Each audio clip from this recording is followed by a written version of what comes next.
Hello, everybody. I'm Karen Jane Casey, and this is Moments with Carin.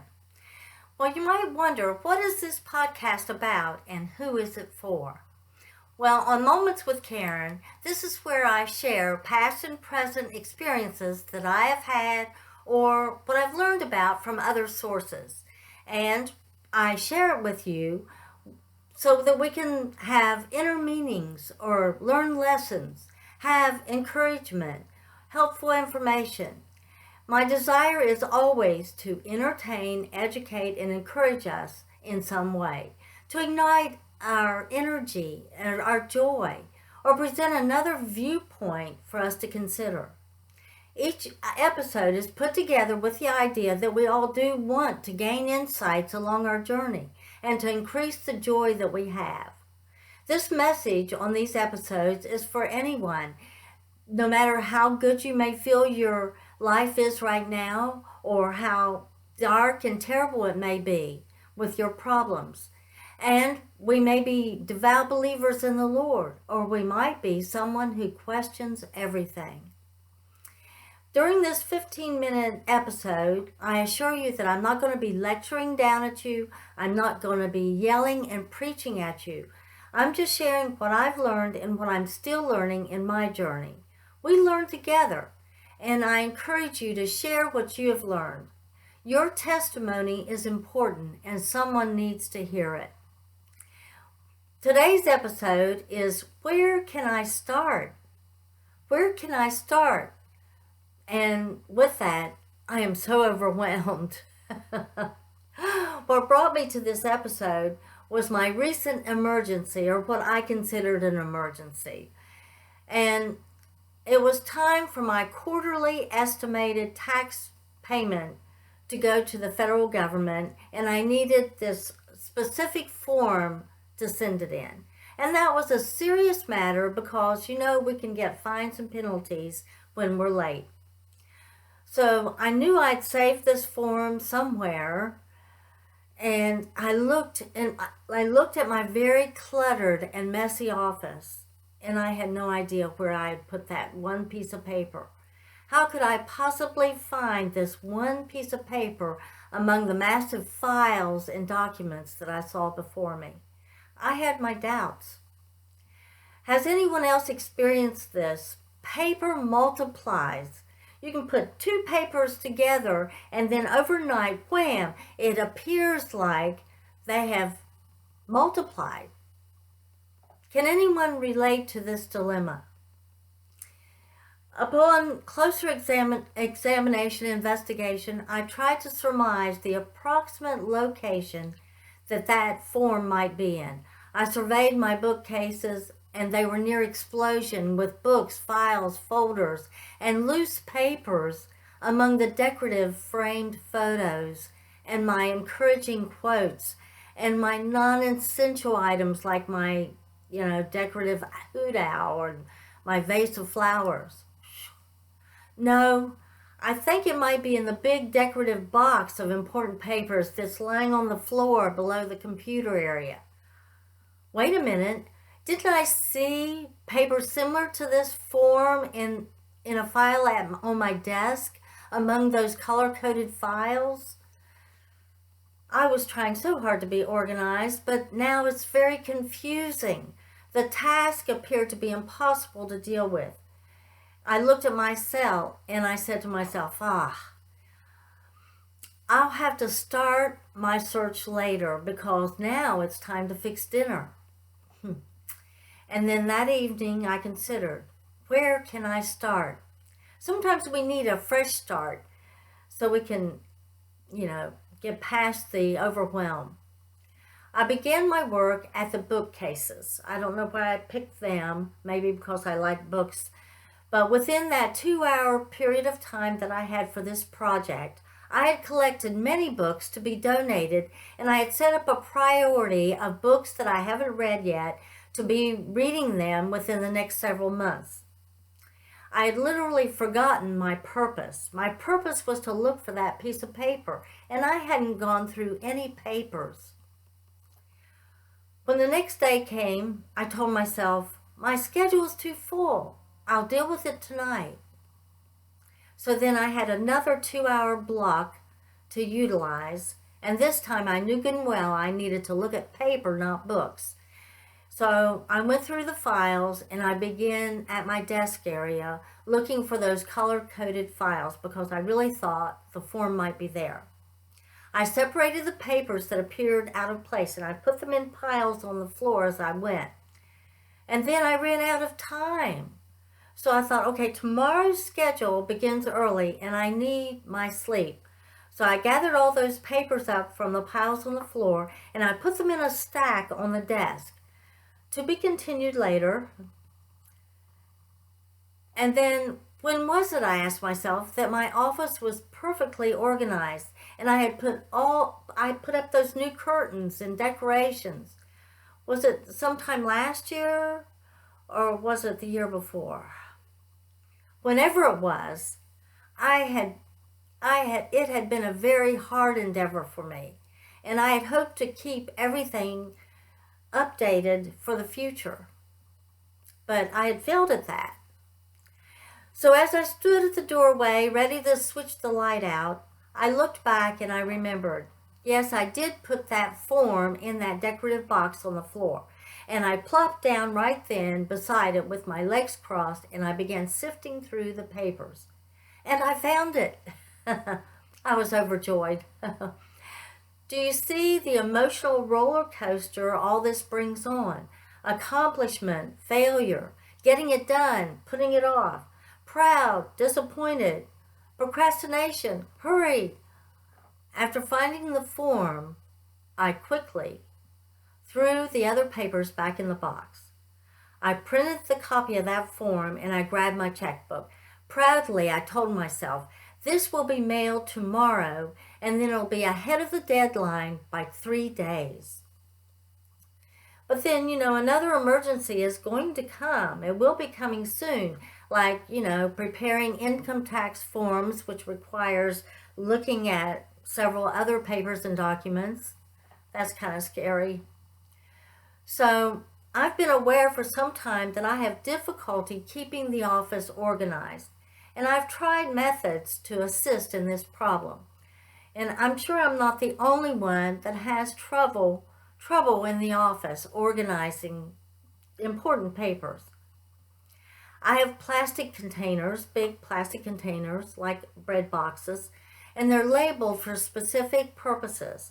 And then I have file cabinets with numerous marked file labels on them. And then there's that decorative box. It was supposed to have something specific in it, but I don't remember now what it was supposed to be. It's a cluster now. So I read somewhere that you should always store away or trash documents that you've had no use of for a long time. And I did do that. I had stored away a big moving box during my last declutter effort, when I got my new curtains and the decorations and stuff. But then I needed something from it, and I took that entire box back out of storage. And of course, I had to go through it to find whatever it was I needed. I don't remember now. I thought my problem might be resolved when I heard of a company that actually sends people out to assist you as you organize a room.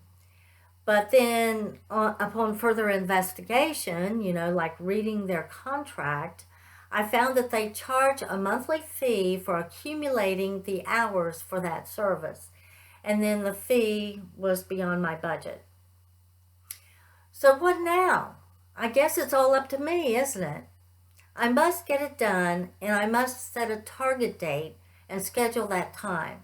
And I realized maybe if I kept up with the prior plans, using the plastic containers, the file cabinets, and all that, maybe they would have been useful in my efforts to be organized. Okay, so consistency is a key to it. It's a must. So I can plan to take one strategic baby step at a time and then keep on going. Keep it until the job is done. Keep at it until the job is done. And that reminded me of a time long ago when I moved myself from a house to an efficiency apartment. And I had moved everything before separating it out. from what I didn't and did need. And I vowed to myself upon that move not to stop until my apartment was completely set up. Well, you know what? That was a very long period of time, a long weekend. After working day and night with little or no sleep or food, the job was done. But you know what? Learning from that fiasco, my schedule for this task completion must be a reasonable period of time. No more depriving myself. Besides, I don't want anything else on my schedule to suffer. So after I've taken one baby step after another continually, I will see my office gradually transform into a well-organized and efficient workplace, like it was when I did it the last time, only this time I'm going to be consistent. Well, you know what? That sounds like a plan, a goal. We can set a goal about anything. This is just an example. So, as you may already know, when we set goals, there are parameters that we need to consider. We should have a specific goal in mind with measurable progress. We should be able to consider the steps that would be involved in it and what challenges we might face and how are we going to handle those challenges. How flexible can our plan be? Well, we state our goal up front. And what is my goal? My goal is that my office will become a functionally organized workplace with aesthetically lovely and peaceful surroundings for the purpose of an environment inviting my creative juices to excel, where I can dream, create, and write. Have flowing writings. Then I need to set a specific target date for completion. From there, we can consider the estimated cost involved and extrapolate it into monthly costs, or if it's not money, maybe into some other measure like time increments. What might be done weekly? So I'm thinking that my project will not be involving money so much, but time. So I have a short time target date for March 1st. With plans to organize not less than 2 hours at least twice a week. What are the steps that I'll be taking? Well, number 1, determine and label where each group of papers should go. And I might be using my file folder with my file cabinet, my decorative box, and even the shelf on my bookcase. And plastic containers. I can use all of those things, all those tools that are available to me, effectively though. And with each paper in my hand, consider whether I really need to save it, and if yes, then put it where it belongs, or if no, shred it if it has personal information, or trash it if it doesn't.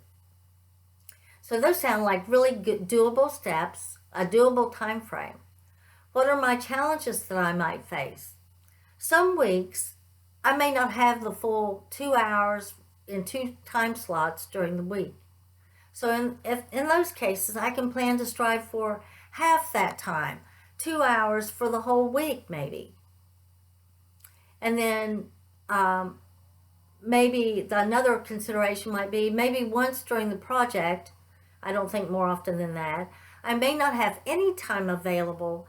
For instance, if there's an unplanned visit by family members or an emergency, a surprise visit or something. In that case, I may need to push back my target date by that week, just that week. And that would be okay. For long-term goals, and I want to have long-term goals because I want to keep up with it continually, that would include ongoing daily maintenance steps, such as to consistently place each necessary paper or document in the designated place that they belong, which is clearly marked, regardless of how busy or quick I think I have to be. And with each paper that I plan to print, consider whether I really need to print that paper or not. And I know I print a lot of things unnecessarily. And that adds to the multiplication of paper. And then with each piece of mail that I receive, that I have it in my hand, I consider whether it should be filed away or shredded or trashed. So what else? Well, you know what? I guess better ideas will come to mind as I go along, or problem solving will come along, and I can revise my goals as needed. But of primary importance, I don't want to find my office space in a state of disorganization again, because I need to work there and work there effectively and efficiently. By sticking to my plan long term, I should be able to adequately prevent this from happening again, and I won't have that emergency trying to find one piece of paper. For the rest of the house, surprisingly, there's not so much of a problem, and that's because we have gotten into the habit of regularly purging household items and clothing for donations to the vets. You know, they come to the door every month if you want them to, or for various other organizations, and then we decide what needs to be trashed and we dispose of it. And you know, that can be improved on too. So with all this in mind, do you have any suggestions? Do you have any goals that I should consider? And what has your experience been like?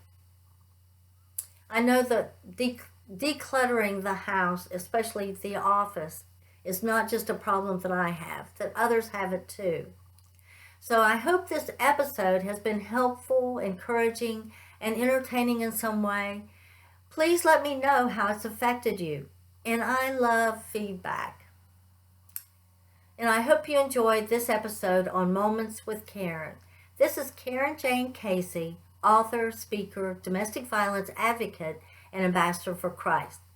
Moments with Carin is available every Wednesday morning at 7, where we explore our past and present moments to find entertainment, lessons, encouragement, and joy in life. Or we consider another point of view.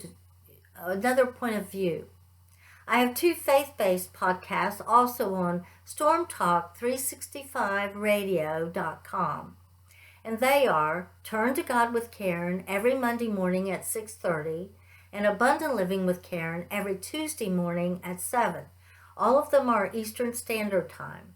The platform for all of these podcasts is Spreaker.com. That means that you can simply Google the podcast by name, and then you'll see the episodes listed, and you can just click on them for your listening pleasure. We're also available on iTunes, Twitter, and Alexa on Amazon, hosted by iHeartRadio and Spotify. And also, I wanted to tell you, if you want to watch the video, then you would go to Carin Jane Casey on YouTube. And if you go there, please subscribe to my YouTube channel, and then you'll more easily be able to view all of my videos. My website is CarinJaneCasey.com. That's CarinJaneCasey. I would sincerely love any suggestions or feedback you may have, and you can reach me through my website. Also, when you go to the website, you will see information about my books. My Dear Rosa Jean, that's my first novel, suspenseful and dramatic, and about overcoming and healing. Mystery at Candace Bay, that's a real page-turner, entertaining and encouraging. Granny Babysits the Mischievous 5. That's a fun children's chapter book, fun for children and for grown-ups. My books are all available at Amazon.com, Kindle, and Barnes & Noble Nook. Well, thank you and have a blessed week.